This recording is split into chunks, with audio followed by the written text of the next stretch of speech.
Hello, I hope you're having a good day. And in this video, I'm going to show you how to put some conchos on your spur straps. So that sounds like something that interests you, then here we go. To do this, you're going to need some saddle string, a hole punch, and a sharp knife, and of course a concho.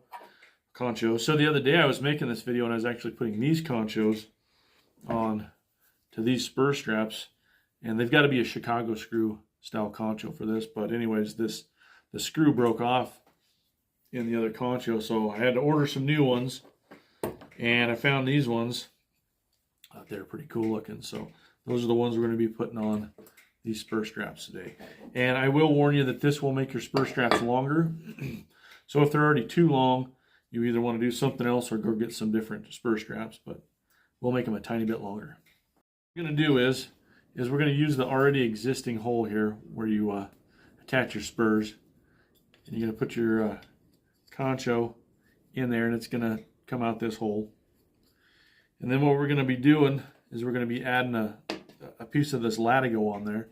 So what you want to do is we're going to punch a hole in this latigo to hold it on there with a Chicago screw, and then this is what's going to be attaching it to your spurs.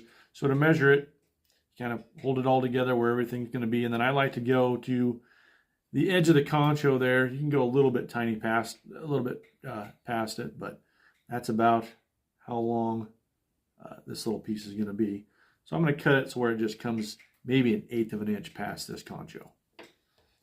Okay, so our little saddle string strip ends up about that long.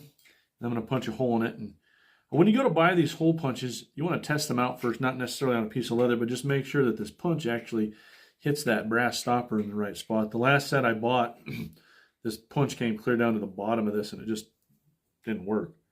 So I'm going to punch a little hole in the end here, and that's what's going to hold this little strap onto your concho and your spur strap. That's where that Chicago screw is going to go through. And then here at the other end, I'm going to punch another hole. And then I'm going to take my knife and I'm going to cut a little slit along that. That's where the button or the hanger for your spur is going to go. So I'll show you that. Cut a little split in it there, and that's where the hanger for your spur is going to go in. Next is I've got my concho on here like I like, and I'm going to dab a little Loctite down in there.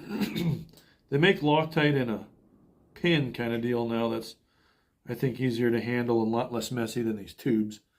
That stuff gets everywhere.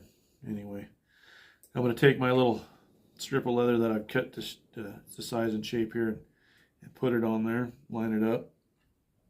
Then obviously put my screw in here and sucker down tight. It's all done. You know, there's the first hole you punched. Here's the second hole you punched. There's the cut that you put in it. And sucker down tight with that Loctite. You can also use fingernail polish, but I think Loctite holds a little bit better. There you go. So now we'll put them on the spurs. There you have it. Put it on there, and you can see it because you've added some length here. You know that your spur would have usually gone where the Chicago screw is. So you've added about 1 inch of length there. Now I had done a video in the past about the way that I put my spur straps on. I do the buckles to the inside because for me it's easier to set my foot up on my knee and buckle them that way. I was kind of a smart ass about the video I made, and so I won't get into that. It really is just a personal preference thing, but for me it's a lot more comfortable to have the buckle to the inside when it comes to putting them on. And then if you're going to have a nice concho like that and silver on your spur, you might as well have it where people can see it. But that's how I do that, and I hope this video maybe helped you doing this, and hope you enjoyed it. So thanks for watching.